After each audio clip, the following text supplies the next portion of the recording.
எப்போ வராங்களோ எனக்கு சங்கர் வந்தாகும்.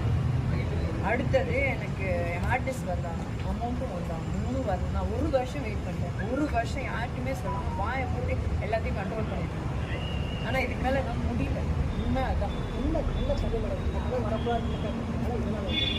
உண்மையான ரீசன் எனக்கு தெரியாது. ஏன் இவ்வளோ நடக்குது? ஒன்று கதைனாலையா, பயோபிக்குன்னு நான் சொல்கிறதுனால, இல்லை நான் வேலை செய்கிறதுனாலையா, இல்லைன்னா உண்மையாகவே அவன் ஒரு ஃப்ராட் வந்து மாட்டிக்கிட்டான். ஆனால் அப்படியும் எனக்கு அப்படி போனால் கூட ஏன் யாரும் எதுவும் பண்ண மாட்டேங்கிறாங்கன்றது தான் கேள்வி எனக்கு.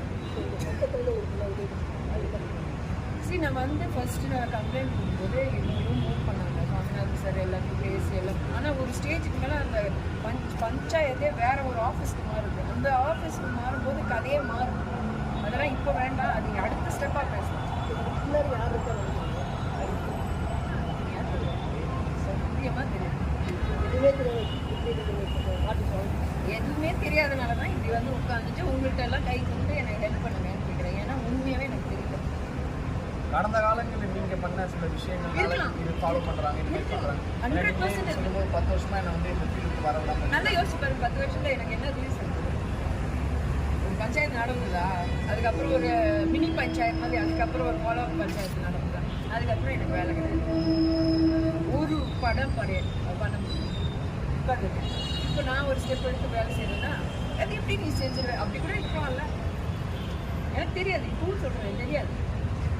எதுக்கு தடுக்கிறாங்க, யார் தடுக்கிறாங்கன்னு தெரியாம தான் நீங்க நான் யார்கிட்ட போறதுன்னு தெரியாம நான் கடைசியில் வந்து என் பிரச்சனைக்கு நான் தான் ஒன்று வரணும்னு வந்து பண்ணேன். இல்லை இப்போ தனிநபர் பேர் யாராவது பேர் சொன்னால் மறுபடியும் உங்களுக்கு பிரச்சனை ஒரு சொல்லாமல் இருக்கு. நான் இப்போ தனிநபர் பேர் சொல்லாமல் இருந்தாலும் எனக்கு திருப்பி பிரச்சனை தான் வரும். நான் இந்த ஸ்டேஜுக்கு நான் இங்கே வந்து உட்காந்துட்டேன். சொல்லும் போது எனக்கு இதில் அப்புறம் எனக்கு ஒன்றுமே கிடையாது, நான் சாப்பிட்ற தவிர வழியே இல்லைன்றப்போ ஏன் இப்போ நீங்கள் சில விஷயங்களை மறைச்சி பேசுகிற மாதிரி இருக்கு? ஏன் ஓப்பன் அப் நான் ஆகும்? ஏன்னா சிம்பிள். உங்கள் எல்லாருக்கும் ஸ்மோக்ன்றது ஒரு சோனா டைரக்ட் பண்ண ஒரு வெப் சீரிஸ், இல்லைன்னா ஒரு ஃபர்ஸ்ட் டைம் டைரக்ஷனில் பண்ண ஒரு ப்ராஜெக்ட். எனக்கு ஸ்மோக் என் வாழ்க்கையை தில்லா உட்காந்து பேசுகிறேன்.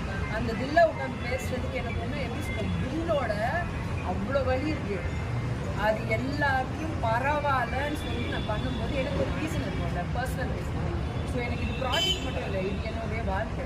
அப்படி இருக்கும்போது என்னுடைய வாழ்க்கைக்கு நான் சண்டை போடாமல் வேறு என்ன பண்ண முடியும்? அதான் இல்லை, போன வாட்டி வாயை திறந்ததுக்கே அவ்வளோ பெரிய பிரச்சனை. 10 வருஷம் உட்கார வச்சுட்டாங்க. இப்போ வாயை திறந்து பேசினா என்ன பிரச்சனை நடக்குது யாருக்கு தெரியும்?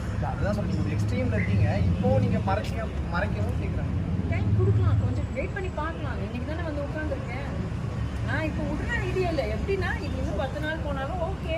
நைட் கரெக்டாக இவங்க 3 நாள் நானும் வீட்டில் போய் தூங்கிட்டு அடுத்த நாள் காலையில் திருப்பி எப்படி ஒரு பெட்ஷீட்டை போட்டு வந்து உட்காந்து